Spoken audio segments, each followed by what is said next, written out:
کہیں ایسا تو نہیں لڑکی کی شادی ہوئی تو نے 1 کروڑ کا زیور بنا کر کے اپنی بیٹی کو دیا تاکہ پورے گاؤں کے اندر یہ مشہور ہو جائے کہ تو بہت بڑا آدمی ہے، تو بہت پیسے والا آدمی ہے۔ غریبوں کی بیٹیاں بیچاری بن بیاہی بیٹی رہ گئیں، ان کے باپ اپنی بیٹیوں کی شادی نہ کر سکے، لوگوں کے گھر میں کھانا نہ بن سکا، غریبوں کو کمبل نہ مل سکے، غریبوں کے سر پر چھت نہ مل سکی، اور تو کروڑوں لوٹاتا رہا، تو اپنے مال کو یہاں وہاں برباد کرتا رہا۔ وَفِيمَ أَنفَقَهُ، تو نے مال کہاں پر خرچ کیا؟ اور 5واں سوال، وَمَاذَا عَمِلَ فِيمَا عَلِمَ، میرے بندے تو تقریروں میں جایا کرتا تھا، تو نے عبدالغفار صاحب کی تقریر سنی، تو نے ثناء اللہ فیضی کی تقریر سنی، تو نے مولانا فضل الرحمان صاحب کی تقریر سنی، تو نے 2 دن کے جلسوں کو اٹینڈ کیا، تو نے علماء کے بیانات سنے، تو نے یوٹیوب کے اوپر بہت ساری تقریریں سنی۔ وَمَاذَا عَمِلَ فِيمَا عَلِمَ، تو نے اس علم کے اوپر عمل کتنا کیا؟ یہ سوال ہوگا، اس کے لیے ہمیں اور آپ کو تیار رہنا پڑے گا۔ میرے بھائی، گفتار کے غازی نہ بنو، کردار کے غازی بنو۔ بڑی بڑی باتیں کرنے سے کوئی انسان بڑا نہیں بن جاتا جب تک اس کے قول و عمل کے اندر مطابقت نہ ہو، جو بات وہ کہہ رہا ہو اس بات کے اوپر اس کا عمل بھی نہ ہو۔ اور اسی لیے آج میں نے جو ٹاپک چنا ہے، جو وشے چنا ہے، قرآن کریم کے 19ویں پارے میں اللہ تعالیٰ نے اپنے کچھ وشیش اور اسپیشل بندوں کا ذکر کیا ہے۔ بندے تو سب اللہ کے ہیں، مگر اللہ نے اپنے کچھ بندوں کو اپنا بندہ کہا ہے۔ جیسے ایک باپ کے 5 لڑکے ہوتے ہیں، ایک لڑکا ایسا ہوتا ہے جو باپ کا بڑا لائق بیٹا ہوتا ہے، باپ اس کی ویلو کو سمجھتا ہے باپ کہ ہاں یہ بیٹا میرا بہت اچھا ہے، تو باپ سب سے کہتا ہے میرا بیٹا تو وہ ہے۔ اس کا مطلب یہ نہیں ہے کہ باقی بیٹے اس کے بیٹے نہیں ہیں۔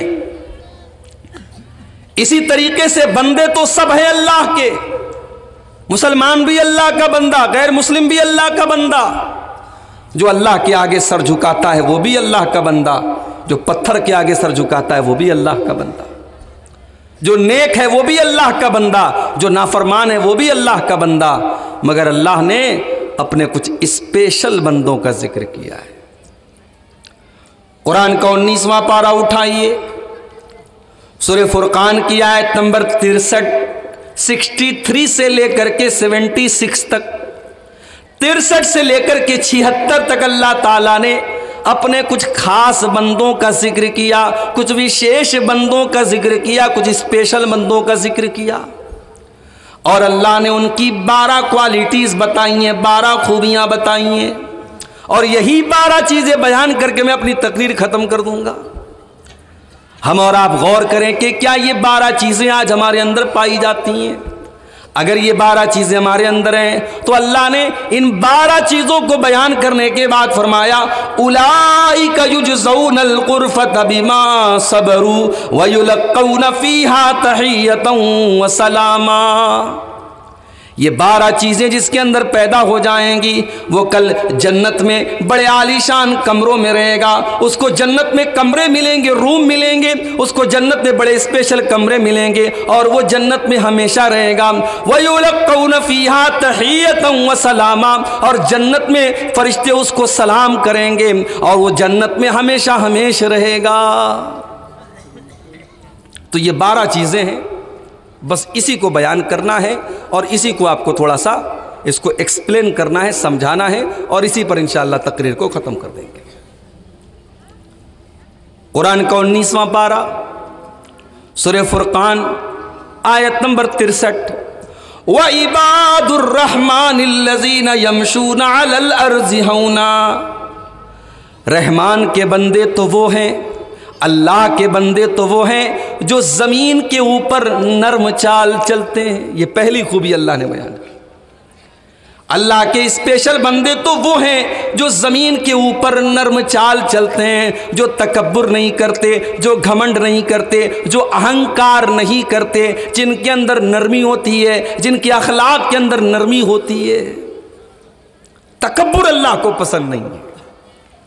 اور اسی لیے اس کائنات میں جب سب سے پہلا پاپ ہوا، سب سے پہلا گناہ ہوا، تو اس میں بھی تکبر تھا، گھمنڈ تھا، غرور تھا.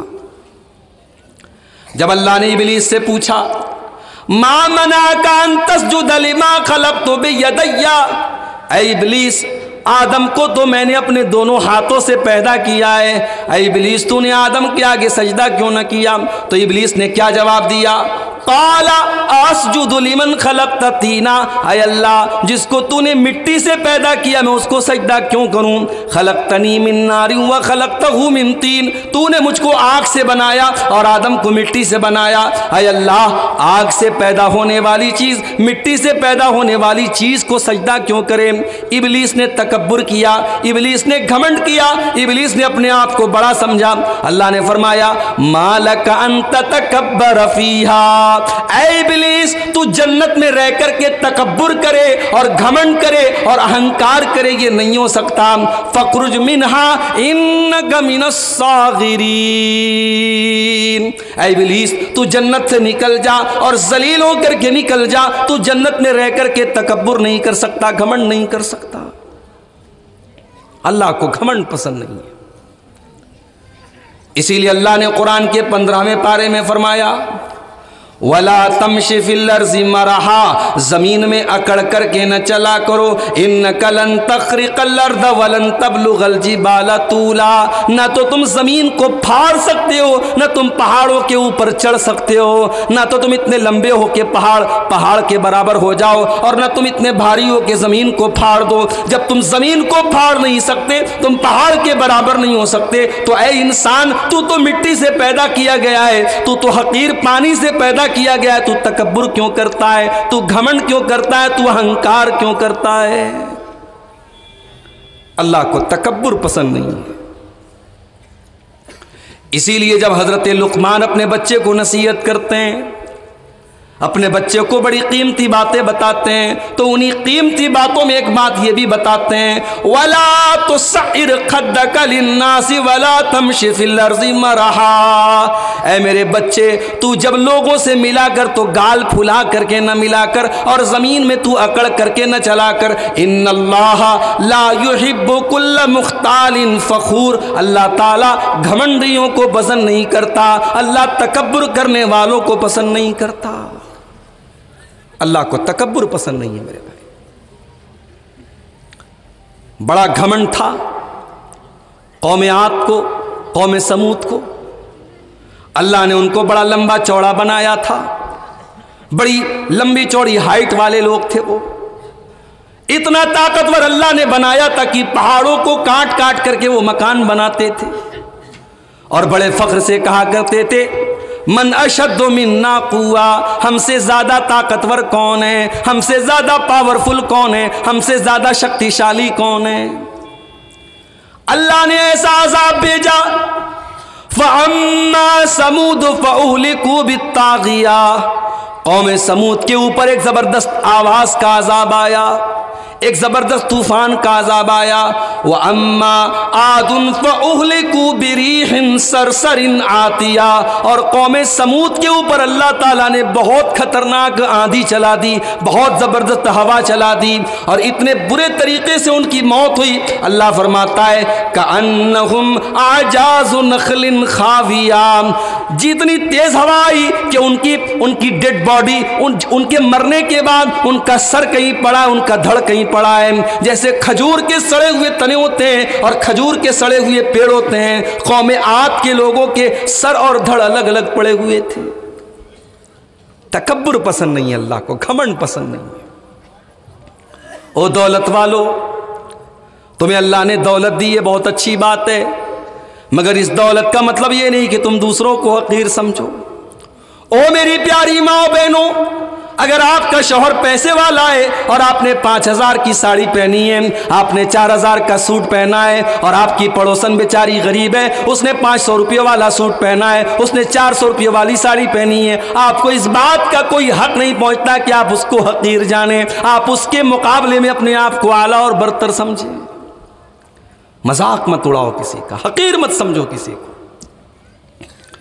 اسی لیے اللہ نے قرآن کے 26ویں پارے میں فرمایا یا ایھا الذین آمنوا لا یسخر قوم من قوم عسى ان یکونوا خیرا منہم، اے ایمان والو خبردار کوئی کسی کا مذاق نہ اڑائے، نہ مرد کا مذاق اڑائے، ولا نساء من نساء عسى ان یکن خیرا منہن، اور کوئی عورت کسی عورت کا مذاق نہ اڑائے۔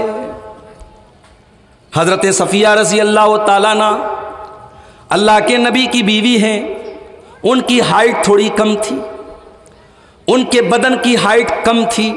ایک مرتبہ حضرت عائشہ رضی اللہ تعالیٰ عنہ نے ان کی ہائٹ کا مذاق اڑا دیا، ان کے قد کا مذاق اڑا دیا، ان کو ناٹی کہہ دیا، ان کو ٹھگنی کہہ دیا۔ اللہ کے پیارے نبی کے کان میں اما عائشہ کے جملے پڑ گئے، آپ نے بڑے غصے میں فرمایا لقد قلت کلمۃ لو مزجت بماء البحر لمزجتها، اے عائشہ تم نے آج اتنی خراب بات کہی ہے، اتنی کڑوی بات کہی ہے، اگر سمندر کے پانی میں تمہاری اس بات کو ملا دیا جائے تو سمندر کا سارا پانی خراب ہو جائے گا، سارا کا سارا پانی ختم ہو بیکار ہو جائے گا۔ مذاق مت اڑاؤ کسی کا۔ اسی لیے ایک حدیث میں اللہ کے نبی فرماتے ہیں لا يدخل الجنت من کان فی قلبہ مثقال ذرۃ من الکبر، وہ انسان جنت میں نہیں جا سکتا جس کے دل میں ذرہ برابر بھی تکبر ہوگا، جس کے دل میں ذرہ برابر بھی گھمنڈ ہوگا۔ صحابہ کو بڑی بھاری گزری یہ بات، صحابہ نے کہا اے اللہ کے نبی، اے اللہ کے نبی، ہم تو جب اچھا کپڑا پہنتے ہیں اور اچھا جوتا پہنتے ہیں، اچھا کپڑا پہنتے ہیں تو جو ہم سے کمزور ہوتا ہے، جو ہم سے غریب ہوتا ہے، اے اللہ کے نبی آٹومیٹک اس کو دیکھ کر کے یہ احساس ہوتا ہے کہ میں اس سے اچھا ہوں، میرا کپڑا اس سے اچھا ہے، میرا جوتا اس سے اچھا ہے۔ اے اللہ کے نبی یہ تو بڑی مشکل بات ہو گئی، آپ تو کہہ رہے ہیں کہ ذرہ برابر بھی اگر تکبر ہوگا، گھمنڈ ہوگا تو انسان جنت میں نہیں جا سکتا۔ تو اے اللہ کے نبی کیا ہم اچھا کپڑا پہننا ختم کر دیں؟ کیا اچھا جوتا چپل پہننا بند کر دیں؟ اللہ کے پیارے نبی نے فرمایا ان اللہ جمیل یحب الجمال، ان اللہ جمیل یحب الجمال۔ آپ نے فرمایا اے میرے صحابہ اچھا جوتا پہنو کوئی مسئلے کی بات نہیں، اچھے کپڑے پہنو کوئی حرج کی بات نہیں ہے۔ اللہ تعالیٰ خوبصورت ہے، اللہ تعالیٰ سندر ہے، اور اللہ تعالیٰ خوبصورتی کو پسند کرتا ہے۔ اللہ بہت خوبصورت ہے اور اللہ یہ چاہتا ہے کہ تم بھی خوبصورت بنو، تم اچھا کپڑا پہنو، تم اچھا جوتا پہنو، اس میں کوئی مسئلے کی بات نہیں ہے۔ تکبر کیا ہے، گھمنڈ کیا ہے؟ آپ نے فرمایا الکبر بطر الحق وغمط الناس، تکبر یہ ہے، گھمنڈ یہ ہے کہ حق بات آپ کے سامنے بیان کی جائے، صحیح بات آپ کے سامنے بیان کی جائے، لیکن آپ اس بات کو سویکار نہ کریں، آپ اس بات کو تسلیم نہ کریں، اور آپ لوگوں کو حقیر جانیں، لوگوں کو تچھ جانیں، لوگوں کو اپنے سے کمتر جانیں، یہ تکبر ہے۔ باقی اچھا کپڑا پہننا، اچھا جوتا پہننا، اچھے زیورات پہننا، اس میں کوئی حرج کی بات نہیں ہے، دوسرے کو حقیر سمجھنا یہ تکبر ہے۔ تو اللہ نے فرمایا میرے جو اسپیشل بندے ہوتے ہیں، میرے جو خاص بندے ہوتے ہیں وہ تکبر نہیں کرتے۔ وَعِبَادُ الرَّحْمَنِ الَّذِينَ يَمْشُونَ عَلَى الْأَرْضِ هَوْنًا، رحمان کے خاص بندے جب زمین کے اوپر چلتے ہیں تو نرمی کے ساتھ چلتے ہیں، ان کی چال کے اندر بھی نرمی ہوتی ہے، وہ تکبر نہیں کرتے، وہ گھمنڈ نہیں کرتے۔ اور ایک بات بتاؤں، سب سے خطرناک اہنکار ہوتا ہے نیکی کا اہنکار۔ ایک آدمی نمازی ہے، اب جتنے بے نمازی ہیں ان کو وہ حقیر سمجھتا ہے، اور ایسا وہ سمجھتا ہے کہ جنت تو میرے باپ کی اور یہ تو بے نمازی ہے تو جنت میں نہیں جا سکتا۔ میرے بھائی اگر آپ نمازی ہیں تو بہت اچھی بات ہے، جو لوگ نماز نہیں پڑھتے آپ ان کو دعوت بھی دیں، ان کو سمجھانے کی کوشش بھی کریں، مگر اللہ کے واسطے اپنی نماز کے اوپر آپ گھمنڈ نہ کریں، اپنی نماز کے اوپر آپ تکبر نہ کریں، اپنی عبادت کے اوپر آپ ناز نہ کریں، اس لیے کہ ہو سکتا ہے آپ بہت بڑے نمازی ہیں لیکن مرنے کے پہلے اللہ نہ کرے آپ کا ایمان خراب ہو جائے، آپ کا عقیدہ خراب ہو جائے اور ساری زندگی کی محنت پر پانی پانی پھر جائے، اور جس بے نمازی کا آپ مذاق اڑا رہے، ہو سکتا ہے کہ مرنے کے پہلے زندگی میں وہ توبہ کر لے اور ایمان کے اوپر اس کا خاتمہ ہو جائے۔ اس لیے اگر کوئی بے نمازی ہے، اگر عبادت کے معاملے میں آپ سے کمزور ہے، اس کو حقیر نہ جانے، اس کا مذاق نہ اڑائیں، اس کو سمجھانے کی کوشش کریں، اس کی اصلاح کی کوشش کریں۔ تکبر کی یہ شکل بھی میرے بھائیوں اللہ کو بڑی ناپسند ہے کہ انسان اپنی عبادت پر ناز کرے، اپنی نماز کے اوپر تکبر کرے، اپنے روزے کے اوپر تکبر کرے۔ تکبر مت کرو۔ اس کے بعد دوسری چیز، وَإِذَا خَاطَبَهُمُ الْجَاهِلُونَ قَالُوا سَلَامًا۔ اللہ کے خاص بندے وہ ہیں جب جاہل ان کے منہ لگتے ہیں، جب جاہلوں سے ان کا سامنا ہوتا ہے تو وہ سلام کہہ کر کے آگے بڑھ جاتے ہیں۔ وہ جاہلوں سے بحث نہیں کرتے، وہ جاہلوں سے ڈیبیٹ نہیں کرتے، وہ جاہلوں سے چرچا نہیں کرتے۔ ضروری نہیں ہے کہ آپ ہر انسان کو قائل کر دیں۔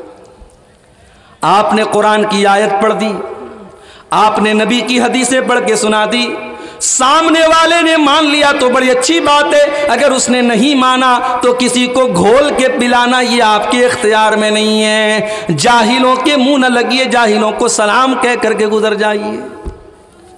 آج کا تو مزاج یہ ہے کہ اگر کسی نے ہم کو اینٹ مارا ہے تو ہم پتھر ماریں گے، اگر وہ شیر ہے تو ہم سوا شیر ہیں۔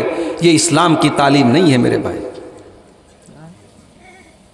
یہ اسلام کی تعلیم نہیں ہے کہ آپ اینٹ کا جواب پتھر سے دیں، آپ شیر کا جواب سوا شیر سے دیں۔ جاہل سے آپ کا سامنا ہو جائے تو آپ سلام کہہ کر کے آگے بڑھ جائیے۔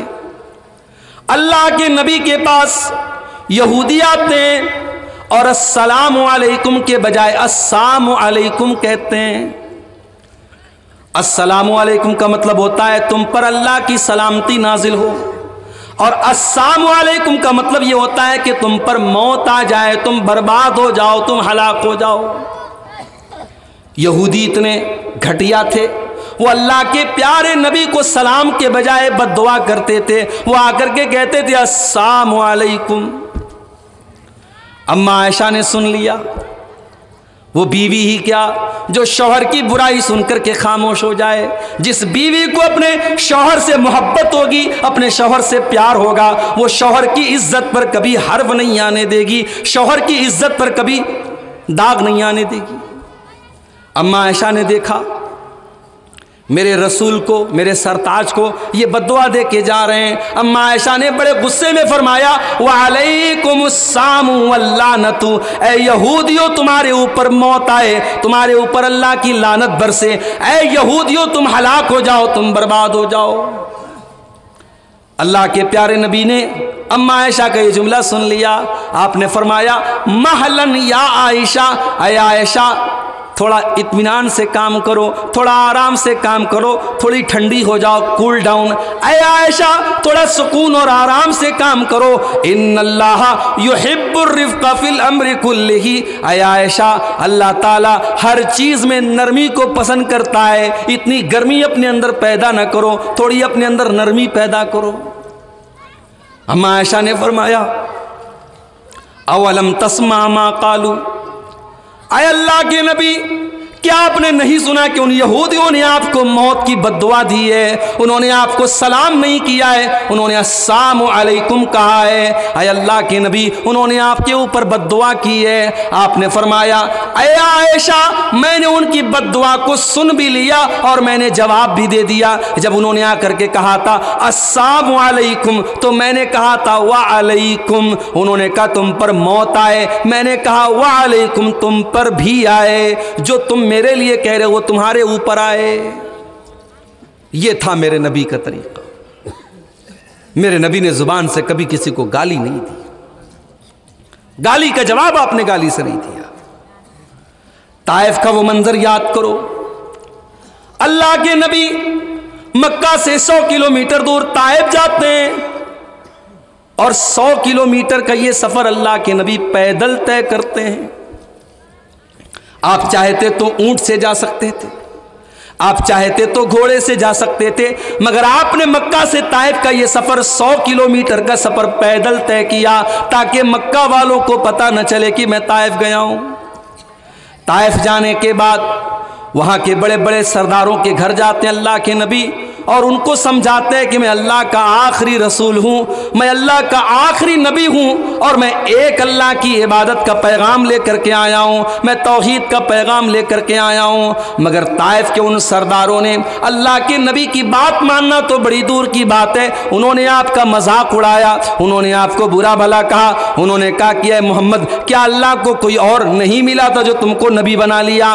انہوں نے بڑے ایسے جملے کہے کہ اللہ کے نبی کو بڑی تکلیف پہنچی۔ مگر آپ نے کہا اے طائف کے سرداروں ٹھیک ہے تم نے میری بات نہیں مانی، مگر ایک کام کرو، میں لوگوں کو تبلیغ کرنے جا رہا ہوں، تم میرے راستے میں کوئی رکاوٹ مت ڈالنا، میرے بارے میں تم کسی کو مت بتانا۔ اس کے بعد اللہ کے نبی طائف کے لوگوں کے درمیان جا کر کے ایک ایک آدمی سے مل کر کے اس کو اسلام کی دعوت دینے لگے۔ مگر طائف کے ان لوگوں نے اللہ کے نبی کے ساتھ اتنی غداری کی کہ آپ کو ایک آدمی بھی آپ کے اوپر ایمان نہیں لایا، اور جب آپ طائف سے نکل کر کے واپس جانے لگے تو انہوں نے آپ کے اوپر پتھروں کی بارش کرنا شروع کر دیا۔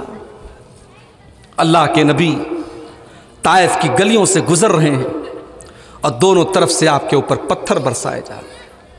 اللہ، وہ نبی جو رحمت کائنات تھے، وہ نبی جو ساری کائنات کے لیے رحمت بن کر کے آئے تھے، آج طائف پہ ان کے اوپر پتھر برسائے جا رہے ہیں۔ اللہ کے نبی پتھروں کی مار کو سہتے ہوئے طائف سے نکل رہے ہیں اور آپ کے بدن سے خون بہ رہا ہے اور خون رس رس کر کے آپ کے جوتے میں جم جاتا ہے۔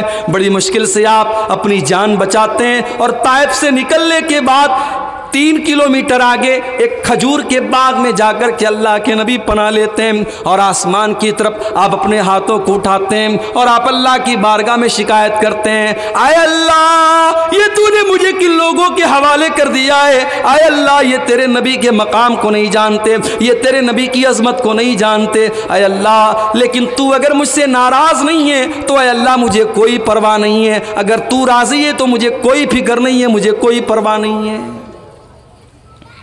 اللہ نے حضرت جبریل کو بھیجا، جبریل علیہ السلام آتے ہیں، اے اللہ کے رسول پہاڑوں کا فرشتہ آیا ہے اور آپ سے اجازت مانگ رہا ہے، ان طائف والوں نے آپ کے اوپر بڑا ظلم کیا ہے، بڑی زیادتی کی ہے، اے اللہ کے نبی اگر آپ حکم دے دیں، آپ اجازت دے دیں تو پہاڑوں کا فرشتہ کہہ رہا ہے کہ ان طائف کے لوگوں کو دونوں پہاڑوں میں رکھ کر کے پیس دیا جائے۔ وہ لوگوں میرے نبی چاہتے ایک اشارہ کر دیتے پورے طائف کے تمام لوگ ختم ہو جاتے، مگر میرے نبی رحمت للعالمین تھے، میرے نبی تو ساری کائنات کے لیے رحمت بن کر کے آئے تھے۔ میرے نبی نے ان جاہلوں کی جہالت کا کیا جواب دیا؟ آپ نے فرمایا اے جبریل میں نہیں چاہتا کہ یہ ہلاک ہو جائیں، بل ارجو ان یخرج اللہ من اصلابہم من یعبد اللہ۔ اے جبریل مجھے امید ہے کہ اگر یہ ایمان نہیں لائیں گے، ہو سکتا ہے کہ ان کی آنے والی نسلیں ایمان لائیں، ان کی آنے والی اولاد ایمان لائے اور ایک اللہ کی عبادت کرے، اس لیے میں اس بات کو پسند نہیں کرتا کہ ان کو پہاڑوں میں رکھ کر کے پیس دیا جائے۔ یہ تھا میرے نبی کا اخلاق۔ وَإِذَا خَاطَبَهُمُ الْجَاهِلُونَ قَالُوا سَلَامًا۔ اللہ فرماتا ہے میرے اسپیشل بندے وہ ہیں، میرے خاص بندے وہ ہیں، جب جاہل ان کے منہ لگتے ہیں تو وہ جاہلوں کا جواب نہیں دیتے، وہ سلام کہہ کر کے آگے بڑھ جاتے ہیں۔ جاہل کا جواب دینے کی ضرورت نہیں ہے میرے بھائی۔ آج ہمارے بہت سارے نوجوان فیس بک چلاتے ہیں، واٹس ایپ چلاتے ہیں، انسٹاگرام چلاتے ہیں، سوشل میڈیا کے اوپر بہت سارے اسلام کے دشمن بھی بیٹھے ہوئے ہیں جو اسلام کے بارے میں بڑی گندی گندی باتیں کرتے ہیں، اللہ کے نبی کے بارے میں بڑی گندی گندی باتیں کرتے ہیں۔ ٹھیک ہے، ہمیں اللہ نے اسلام کی محبت ہمارے دل میں ڈالی ہے، رسول کی محبت ہمارے دل میں ڈالی ہے، ہم اپنے نبی کا ڈیفنس بھی کریں گے، ہم اسلام کا ڈیفنس بھی کریں گے، مگر ہم گالی کا جواب گالی سے نہیں دیں گے۔ اسلام کا ڈیفنس کرنے کا یہ مطلب نہیں ہے کہ ہم دوسرے کے مذہب کو گالی دیں یا دوسرے کے محترم شخصیات کو گالی دیں۔ اللہ نے قرآن میں فرمایا لا تسبوا الذین یدعون من دون اللہ فیسبوا اللہ عدوا بغیر علم۔ جو لوگ اللہ اللہ کے علاوہ دوسروں کی عبادت کرتے ہیں، تم ان کو برا بھلا نہ کہو، تم ان کو گالی نہ دو، ورنہ جواب میں وہ اللہ کو گالی دینے لگیں گے۔ تو یہ دوسری پہچان ہے اللہ کے خاص بندوں کی، وَإِذَا خَاطَبَهُمُ الْجَاهِلُونَ قَالُوا سَلَامًا، جب جاہل ان کے منہ لگتے ہیں تو وہ سلام کہہ کر کے آگے بڑھ جاتے ہیں۔ اور آگے بڑھیے، تیسری چیز، وَالَّذِينَ يَبِيتُونَ لِرَبِّهِمْ سُجَّدًا وَقِيَامًا، اور رحمان کے خاص بندے وہ ہیں جو رات بھر سجدہ اور قیام کرتے ہیں، جو رات میں تہجد کی نماز پڑھتے ہیں، جب ساری دنیا سو رہی ہوتی ہے وہ اللہ کی بارگاہ میں رات میں سجدہ کر رہے ہوتے ہیں، وہ رات میں قیام کر رہے ہوتے ہیں۔ یہ تہجد کی نماز، یہ بڑی پیاری نماز ہے میرے بھائی۔ جب ساری دنیا بستر پہ سو رہی ہو، اللہ کے کچھ بندے اٹھ کر کے اللہ کو یاد کرتے ہو، اس نماز کی بڑی ویلیو ہے، بڑا مہتو ہے، بڑا امپورٹنس ہے۔ اسی لیے اللہ نے سورہ سجدہ کے اندر فرمایا تَتَجَافَى جُنُوبُهُمْ عَنِ الْمَضَاجِعِ يَدْعُونَ رَبَّهُمْ خَوْفًا وَطَمَعًا، میرے نیک بندے تو وہ ہیں جب رات میں لوگ بستر پہ سوتے رہتے ہیں، میرے نیک بندے بستر سے الگ رہتے ہیں، وہ اپنے رب سے دعائیں کرتے رہتے ہیں، یدعون ربہم، وہ اپنے رب سے دعائیں کرتے رہتے ہیں، امید بھی رہتی ہے، اللہ کی رحمت کی امید بھی لگاتے ہیں اور اللہ کے عذاب سے ڈرتے رہتے ہیں۔ اللہ نے فرمایا ہم ایسے لوگوں کو جنت میں ڈالیں گے، فلا تعلم نفس ما اخفی لهم من قرۃ اعین، ہم ان تہجد پڑھنے والوں اور ان قیام اللیل کرنے والوں کو جنت میں ڈالیں گے۔ مگر یہاں معظم پور میں آنے کے بعد ہمارے ایک بزرگ نے ہم سے کہا مولوی صاحب تھوڑا نماز پر بھی بول دیجئے گا، ہمارے یہاں نمازیوں کی تعداد بہت کم ہے۔ یہاں اللہ قرآن میں کہہ رہا ہے کہ میرے خاص بندے